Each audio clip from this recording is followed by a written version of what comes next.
Welcome to yams உலகம். இந்த வீடியோவில் நம்ம விநாயகர் சதுர்த்தி முன்னிட்டு டிஃப்ரெண்ட் டைப்ஸ் ஆஃப் கொழுக்கட்டை பார்க்க போகிறோங்க. அதாவது ராகி கொழுக்கட்டை, கோதுமை கொழுக்கட்டை, அப்புறம் அரிசி கொழுக்கட்டைங்க. ஏன்னா நம்ம மட்டும் ஏதாவது சாப்பிட்றோன்னு ஆசைப்பட்டோம்னா டிஃப்ரெண்ட்டாக செய்து சாப்பிட்றோம் இல்லைங்களா. விநாயகருக்கு ஒரே வகையாக சாப்பிட்டு அவருக்கு போர் அடிச்சிருக்கு இல்லைங்களா. ஸோ அதனால் நான் யோசித்து டிஃப்ரெண்ட் டைப்பாக அவருக்கு செய்து படிச்சிருக்கேங்க. அது மட்டும் இல்லாமல் இந்த ஸ்வீட் கொழுக்கட்டை செய்கிறது இன்க்ரீடியன்ஸை வச்சு நம்ம வந்து ஸ்வீட் உருண்டையும் நான் செய்திருக்கேங்க. ஸ்கிப் பண்ணாமல் கடைசி வரைக்கும் வீடியோவை பாருங்கள். அடுத்தது ஸ்வீட் கொழுக்கட்டை மட்டும் இல்லைங்க, கார கொழுக்கட்டையும் செய்திருக்காங்க. அது அடுத்த வீடியோவில் போஸ்ட் பண்ணுறாங்க. வாங்க வீடியோக்குள்ளே போகலாம். வீடியோக்குள்ளே போகிறதுக்கு முன்னாடி நம்ம சேனலை மறக்காமல் சப்ஸ்கிரைப் பண்ணிவிடுங்க. இறைவனுக்கு படைக்கிற பிரசாதங்கிறதுனால இந்த மாவை நம்மளே ப்ரிப்பேர் பண்ண போகிறோங்க. அதற்கு தேவை 1 கப் ஆஃப் புழுங்கலரிசி, பச்சரிசி நல்லா கழுவி நல்லா ஒரு 3 மணி நேரம் ஊற வச்சுட்டு மிக்சியில் போட்டு நல்லா நைஸாக ஆட்டி எடுத்துக்க போகிறோங்க. அதுக்கப்புறம் நம்ம இன்றைக்கி 3 வகையாக கொழுக்கட்டை செய்கிறதுனால 1 கப் ஆஃப் கோதுமை மாவு, 1 கப் ஆஃப் ஆரிய மாவு, அப்புறம் நம்ம அரைச்ச அரிசி வந்து ரொம்ப தண்ணியாக எடுத்துக்கணுங்க. பஜ்ஜி பதத்துக்கு எடுத்துக்கலாங்க. இன்னும் கூட கொஞ்சம் தண்ணி சேர்த்துக்கோங்க. பூரணம் எப்படி உள்ளே வைக்கிற பூரணம் செய்கிறதுன்னு பார்க்கலாங்க. அதற்கு 1 கப்பு எள்ளு, 1 கப்பு பொட்டுக்கடலை, 1 கப்பு கடலக்கொட்டை, இது 3. அதோட கொஞ்சம் ஏலக்காய் சுக்கு தேவைன்னா போட்டுக்கோங்க. போட்டு நம்ம நைஸாக அரைச்சி எடுத்து வச்சுக்க போகிறோங்க. பாருங்கள், ரெடி ஆயிடுச்சு. இப்போ இதுலேயே வந்து நம்ம வெல்லத்தை வந்து கட்டி கட்டியாக இருக்கும் இல்லைங்களா. ஸோ அதனால் நல்லா பொடிக்க போகிறோங்க. இதே மாதிரி மிக்சியில் போட்டு ஃபைன் பவுடர் ஆக்க போகிறோங்க. ரொம்ப நேரம் அடிச்சிங்கன்னா அது வந்து டைட் ஆகிடும். ஸோ ஓரளவுக்கு விட்டு விட்டு ட்ரிம் பண்ணி எடுத்துருங்க. உங்களுக்கு பாருங்கள் இந்த மாதிரி நைஸாக கிடச்சிடும். இப்போ நம்ம என்ன செய்ய போகிறோம்னா, இப்போ அரைச்சி வச்சுருக்கிற இந்த ரெண்டையும் சேர்த்தி நம்ம ஸ்வீட் உருண்டை பண்ண போகிறோங்க. இப்போ 1 கப் ஆஃப் வெல்லம் எடுத்துக்கோங்க. இதுலேயே அதே கப்பில் வந்துட்டு நீங்கள் திருப்பியும் வழியாக 1 கப் ஆஃப் மாவு எடுத்துக்கோங்க. நம்ம அந்த பூரண மாவு பாருங்கள்.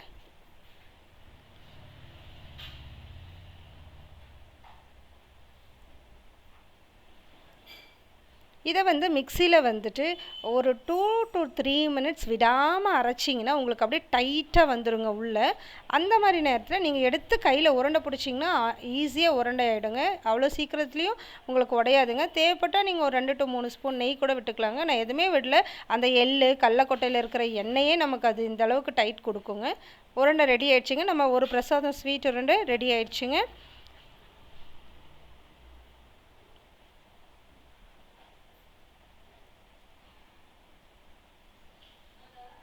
இப்போது நம்ம அரைச்சி வச்சுருக்கிற பூரணம் மீதி இருக்குது பாருங்கள். அதில் இனிப்பு பத்தலை அப்படின்னா நம்ம நாட்டு சக்கரை சேர்த்துக்கலாங்க. இப்போ இந்த மாவுக்கும் இந்த இப்போ எடுத்து வச்சுருக்கிற வெல்லம் பத்தாது இல்லைங்களா. ஸோ அதனால் நம்ம வந்து நாட்டு சக்கரை ஆட் பண்ண போகிறோங்க. தேவையான அளவுக்கு பார்த்து ஆட் பண்ணிக்கோங்க. போட்டு அப்புறம் தேங்காய் எடுக்க போகிறோங்க. தேங்காயும் நம்ம துருவி வச்சுக்கலாங்க. காரத்துக்கும் தேவைப்படும். அதனால் பாருங்கள், அந்த தேங்காவை ஒரு 2 எவ்வளோ தேவையோ அவங்கவுங்க டேஸ்ட்டுக்கு ஏற்றபடி போட்டுக்கலாங்க. போட்டு இதையும் மிக்ஸ் பண்ணி ரெடியாக எடுத்து வச்சிடலாங்க. இப்போ அடுத்தது நம்ம வந்து மேல் கொழுக்கட்டை செய்கிறது எப்படின்னு பார்க்கலாங்க. மேல் மாவு பாருங்கள், இந்த அளவுக்கு எனக்கு சட்டி கம்ஃபர்டபுளாக இருக்குங்க. ஏன்னா அவ்வளோ திரண்டு வரும் பாருங்கள், ஈஸியாக. ஆனால் கைவிடாத கலக்கணும், அவ்வளோதாங்க. கொஞ்சம் உப்பு சேர்த்தி கைவிடாத கலக்கிட்டே இருந்தோன்னா அது எல்லாமே நம்ம மேக்னெட் மாதிரி நம்ம இதில் கரண்டியில் ஒட்டி வரும் பாருங்கள். மீடியம் ஃப்ளேமில் வச்சுக்கோங்க, ஹை ஃப்ளேமில் வைக்காதீங்க. பாருங்கள், ரெடி ஆயிடுச்சு. அவ்வளோதான். இதே போலவே நம்ம ராகிக்கும் தண்ணியில் இதே போலவே பஜ்ஜி மாவு எப்படி கரைப்போம் இல்லைங்களா, அதே மாதிரி கோதுமையை வந்து கரைக்க போகிறோங்க. கோதுமை பொறுத்த வரைக்கும் ரொம்ப தண்ணி விடாதீங்க. முடிஞ்ச அளவுக்கு அதில் ஒரு ஸ்பூன் 2 ஸ்பூன் அரிசி மாவும் சேர்த்திக்கோங்க. அது ரொம்ப பெஸ்ட்டு ஃபஸ்ட்டில் செய்கிறவங்களுக்கு.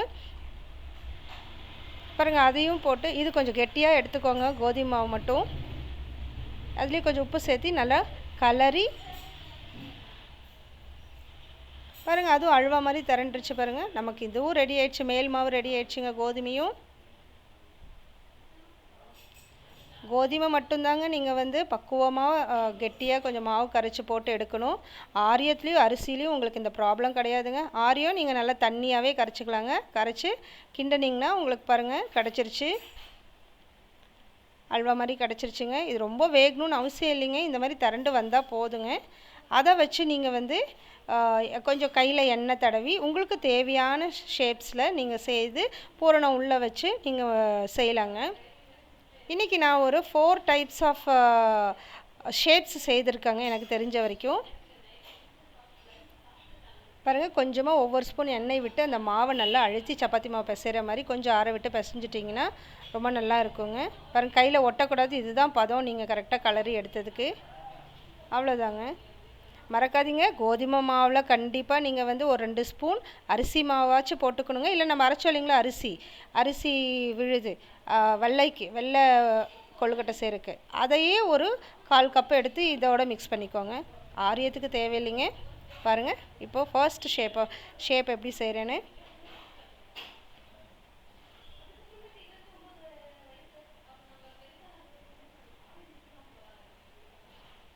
தூளாக தானே போடுறோங்க. இதை வந்து அந்த வெல்லம் உள்ளே இருக்கிற அந்த வெல்லம் அது எல்லாமே நமக்கு வந்துட்டு சாப்பிடும்போது ஒரு நல்ல ஒரு அல்வா மாதிரி உள்ளே ரெடி ஆகிடுங்க நமக்கு.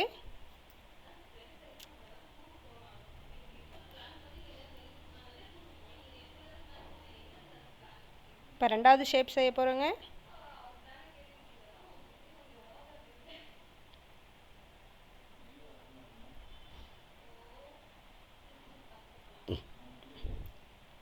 இது வந்து எப்படி செய்யணுன்னாங்க, மேலே அந்த ஃபிங்கர்ஸ் 2 ஃபிங்கரை அழுத்துனீங்கன்னா மேலே கொஞ்சம் தூக்குலிங்களா, அதை வந்து மடக்கி விட்டு கொண்டு வந்தீங்கன்னா இந்த ஷேப் கிடச்சிருங்க.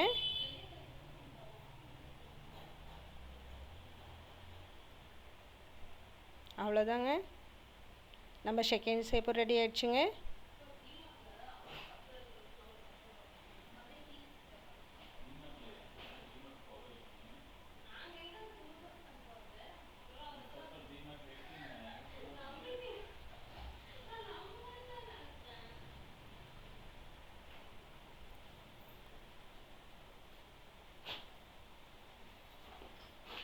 பாருங்கள், நம்ம 4th ஷேப்பு ஒரு ஃப்ளவர் மாதிரி ஒரு 4th ஷேப்பு ரெடி ஆயிடுச்சுங்க.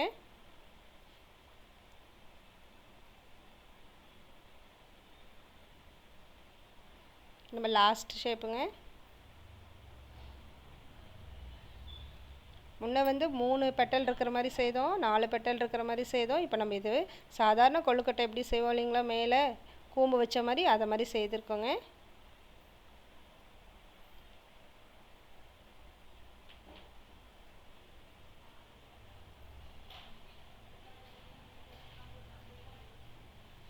அவ்வளோதாங்க.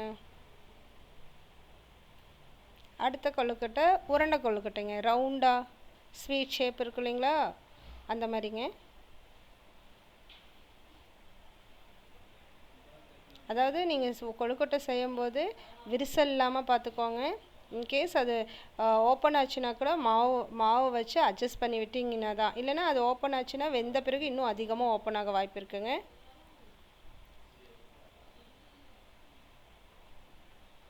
நீங்கள் இந்த மாதிரி பச்சரிசி புழுங்கலரிசி ஒரு கப் எடுக்கிறதுனால உங்களுக்கு கொழுக்கட்டை வந்து ஒன்றோட ஒன்று ஒட்டாமல் வருங்க. நீங்கள் ஒன்றா சேர்த்து வைக்கும் போதும் ஒட்டாதுங்க. அதுக்காக தான் இப்படி எடுத்துக்கிறோங்க. வெறும் பச்சரிசியில் மட்டும் நீங்கள் எடுத்தீங்கன்னா என்ன ஆகும்னா, நீங்கள் பக்கத்தில் நெருக்கமாக வைக்கும்போது ஒன்றோட ஒன்று ஒட்டிக்கோங்க. அதனால் இப்படி செய்து பாருங்கள், ரொம்ப டேஸ்ட்டாக இருக்கும், சாஃப்டாக இருக்கும், டேஸ்ட்டாக இருக்குங்க. பாருங்கள், எல்லாத்துலேயுமே நம்ம அது மாதிரி ஷேப் செய்துட்டோங்க. ஆவியில் ஒரு 5 மினிட்ஸ் போதுங்க. ஆல்ரெடி மாவு வெந்துருச்சு இல்லைங்களா, பாதி வெந்திருக்கு. இது ஒரு 5 மினிட்ஸ் வச்சிங்கன்னா போதுங்க.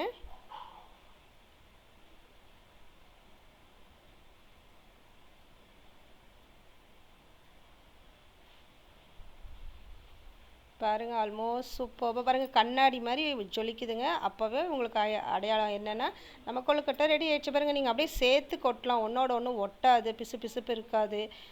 இந்த மாதிரி செய்து பாருங்கள். ஓகேங்க, ஆல்மோஸ்ட் நம்ம விநாயகருக்கு கொழுக்கட்டை ரெடி ஆயிடுச்சு. வாங்க இறைவனுக்கு படைச்சு அவர் ஆசி பெறலாம். இப்போது நம்ம 2 டைப் ஆஃப் பிரசாதத்தை வச்சுருக்கோங்க. டிஃப்ரெண்ட் டைப் ஆஃப் கொழுக்கட்டை ஒன்று, அடுத்தது ஸ்வீட் உருண்டை. ஓகேங்க, இந்த வீடியோ உங்களுக்கு பிடிச்சிருந்தா லைக் பண்ணுங்கள், மற்றவங்களுக்கு யூஸ்ஃபுல்லாக இருக்கணும்னு நினச்சிங்கன்னா ஷேர் பண்ணுங்கள். மறக்காமல் புதுசாக பார்க்குறவங்க சப்ஸ்கிரைப் பண்ணிவிடுங்க. தேங்க்யூ ஃபார் வாட்சிங். எல்லா கொழுக்கட்டுமே ரொம்ப ரொம்ப சாஃப்டாக இருக்குங்க. மறக்காதீங்க, அடுத்த வீடியோவில் கார கொழுக்கட்டை பார்க்கலாம் வாங்க.